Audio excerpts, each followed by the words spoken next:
You're listening to the Courting Happiness podcast. This is a place where self-care becomes part of your day. A space where you'll learn evidence-based strategies to help your life, share it with those you love, and cultivate well-being at work. I'm your host, Dr. Kortni Alston. I'm a former news director, television reporter turned happiness scholar, TEDx speaker, and transformational trainer. I also understand hardships. While working my dream job in television, I lived a nightmare of suddenly becoming a young widow after 86 days of marriage. I became committed to learning more about resilience, healing, and happiness. This is how I discovered my area of research, which is positive psychology.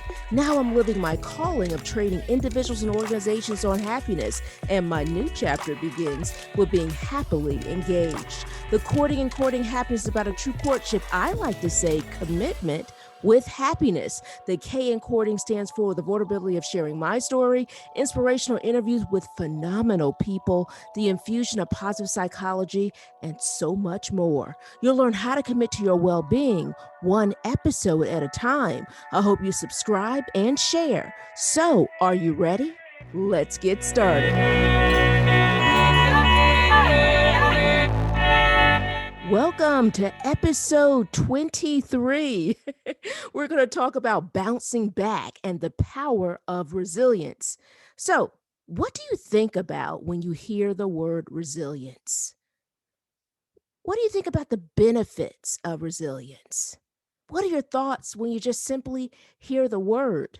Well, today we're going to talk about the power of resilience and more. Resilience is the ability to face adversity and to bounce back. It is how we handle negativity. So, what are the benefits of resilience? Well, according to Bridget Greenville Cleave, a person, a scholar that I've mentioned often on so many podcast episodes, she is extremely incredible in regards to her work as relates to positive psychology. Well, Bridget Greenville Cleave says this: resilient people are those who are more likely to perceive challenges as setbacks, as manageable. So, how do you cope? Or what's your ability of coping with major hassles? And are you good at helping others feel better too? Does that sound like you? Resilient? Well, a resilient person is one who understands the importance of bouncing back. And I will tell you, when I have gone through adversity in my life, I've often looked back on the term. And then I also think about this. It makes me reflect on when I lost my late husband at 25 years old. I remember I remember a few things on that day that he died. One was I left the TV station and I tried to contact him on the phone. I called his mobile phone with no success. And I remember heading to the business he owned, which at the time was a record store. And when I went there, well, really to make a very long story short, I remember speaking to a police officer who was there. The store was flooded with police officers. And it didn't startle me because at the time I was a television reporter and I was so accustomed to seeing crime scenes. And when I look back on that, I'm amazed. I don't know if I would think that way now, for the fact that I saw so many police flooding the area. But at 25 years old, I rationalized it. And I rationalized it that way because I think I couldn't imagine a worst case scenario, which is the fact that he died. And so when I look back on that dynamic and think about all the police officers that were there and the fact that they were at the store, right, investigating, um, you know, I I think I probably would respond a little bit differently now, but back then, back then, I think my thoughts were, well, thinking that it can't be bad, right? But now, since I've gone through so much adversity, I would really process my feelings a little bit differently than I did back then. But see, that Courtney then has grown into this Courtney now. And I will tell you that I remember when the police officer escorted me in and told me he was really a kind officer. To this day, I think back on the officer that broke the news to me. He was extremely empathetic and shared with me, I'm so sorry to share this with you, but your husband died tonight. Um, but when I look back on that, and the fact that when I remember that time of finding out that my late husband, whose name is Brian, was accidentally shot in the face and died instantly at the store from the officer. I also remember the ride to my in-laws' home. And I must admit this. The officer told me that he died, but at that time I did not know exactly what happened. So that officer did tell me that he passed away. I didn't know what happened. I had no idea. All I remember was seeing a pool of blood in the record store. And at the time when I think back on that, I was trying to process as much as I could with as much as I could.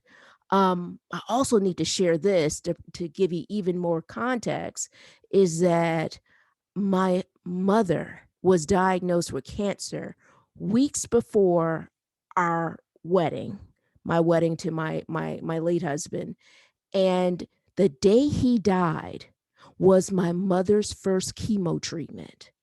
So I was dealing with quite a lot that day. It was a lot to process, but I remember that drive to my in-laws' home, and I remember walking in their house, going into their bedroom, making calls, friends calling me, and processing Brian's death. And I remember saying this, looking in my in-laws' mirror, I said, "This is going to make you stronger." I remember that. This is going to make you stronger. This came from such a real sense of my core. And it didn't mean that grieving was easier. It didn't mean that I missed him any less. But what it did mean is that it gave me a clearer and deeper and richer sense of meaning. I remember valuing time more. Months before his death, we found out again that my mother was diagnosed with a rare cancer um, called sarcoma, and it was an adult soft tissue cancer. And my mother's was found in her abdomen. And I remember saying to myself, and at least it was rare back then. This is over 20 years ago, when my mother was dealing with her cancer. But I remember saying to myself when Brian was alive and processing her cancer diagnosis and saying, "How can I get through this?" Now, this is when he was alive, I was saying this, but I didn't realize that my life would change, it would shift, it would be transformed when faced with adversity. At the time of his death, I said, "This will make me stronger. This will make you stronger." It truly did. I value time more. I remember not wanting anyone in my life that I cared for, not wanting them to know, well, at least we're making sure that they knew. So I didn't want a day to go by without making sure that they knew how important they were to me and why. Not simply you're important to me, but I would make sure that the people in my life understood why they were important to me, why I cherished that moment, why I thought they were beautiful, why I really valued the time. I was a widow at 25 years old, and I knew firsthand how short life could be. I was grateful for the lesson of seeing time and how time is precious and how life is precious and how fleeting it can be. Greenville Cleve says this, and I'm going to quote her. And she says this, and I quote, "So, what kinds of things can you do to boost your levels of resilience and put you back on the road to recovery after disappointment or setback?" One thing we often forget is that we already have a wealth of experience on which we can draw. All of us will have experienced setbacks, rejection, and challenges of various degrees of some stage in our lives. So it's worthwhile reflecting on what we did to get back on an even keel at the time. Reflecting in this way helps reinforce that we already have resources at our disposal, whether that's our own internal characteristics and traits, such as creativity or persistence, or external resources such as support from family and friends. End quote. Wow, so powerful.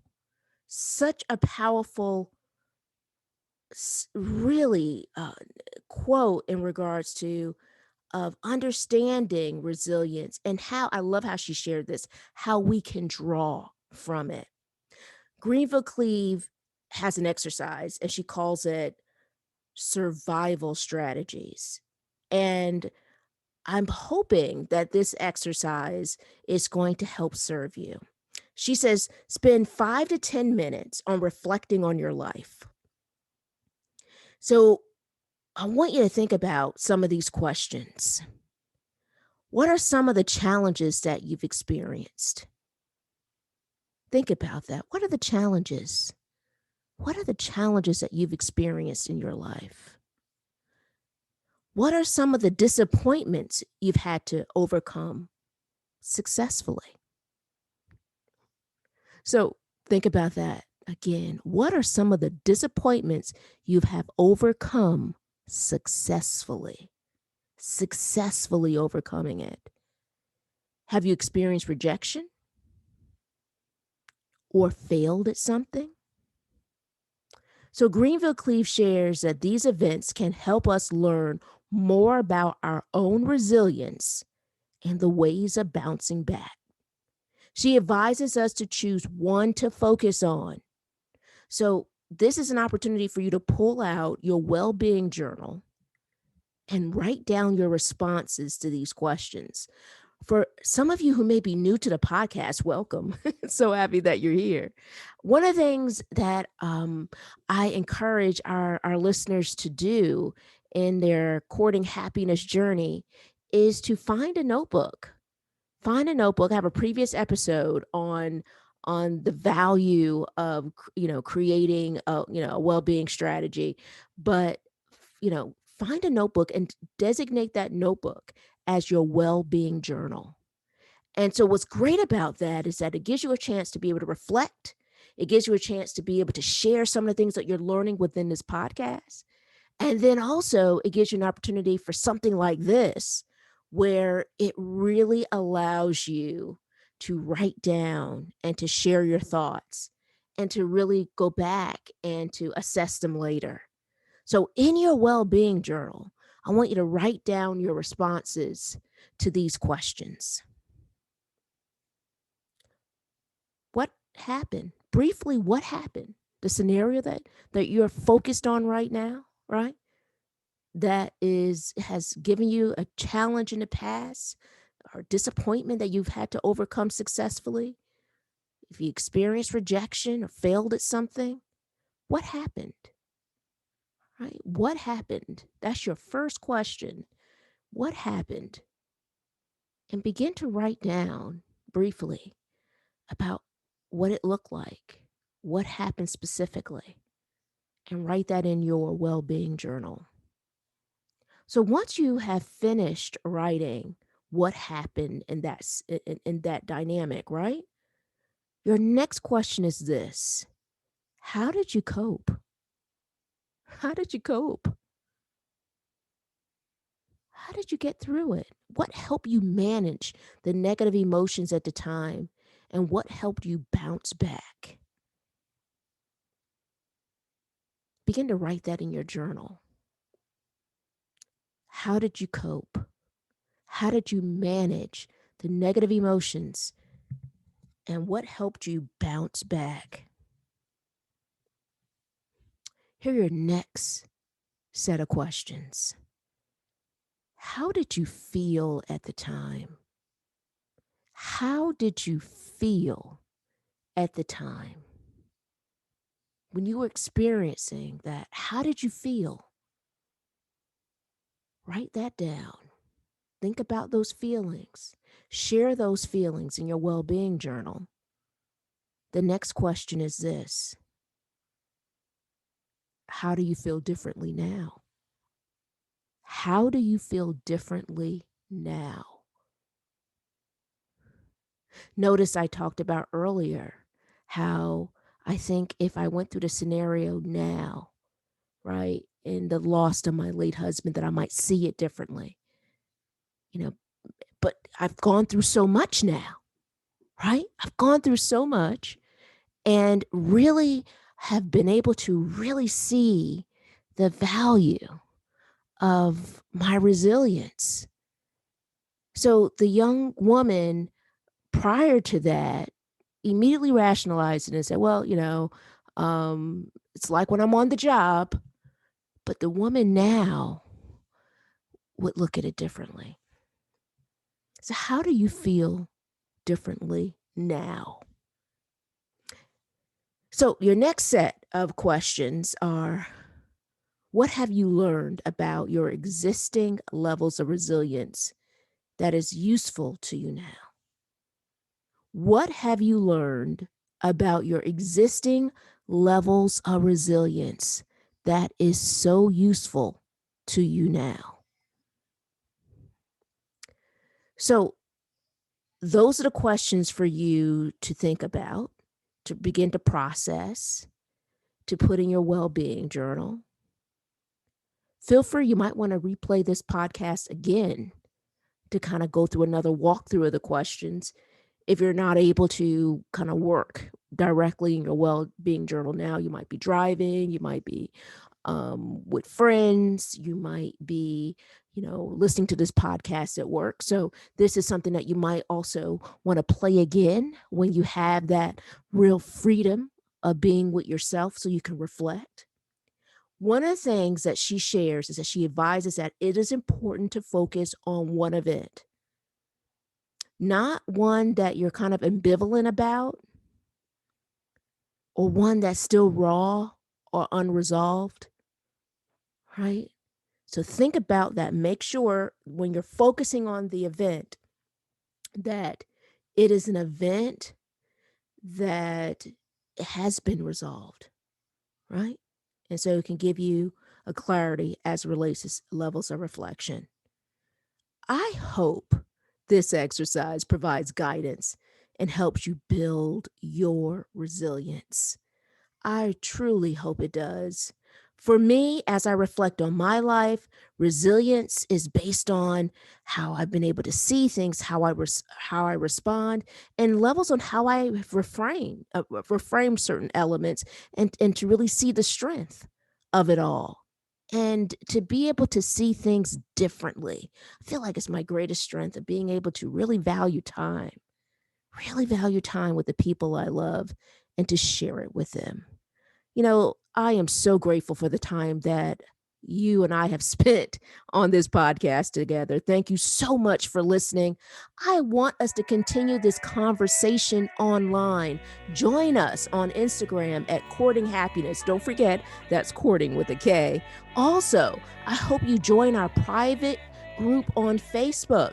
You can find us with the name Courting Happiness Podcast Community. Our private Facebook group is a safe haven to share, meet more people looking to build positive relationships, focus on well-being, and create a happier life. Now, are you ready to spread happiness? We hope you subscribe and share this podcast with your family, friends, coworkers, and all the important people in your world. We release a new episode every Thursday. Congratulations on your continued commitment to your courting happiness journey. Thank you so much for listening. We want you to be well, be happier, and be kinder to yourself. We can't wait to see you next week.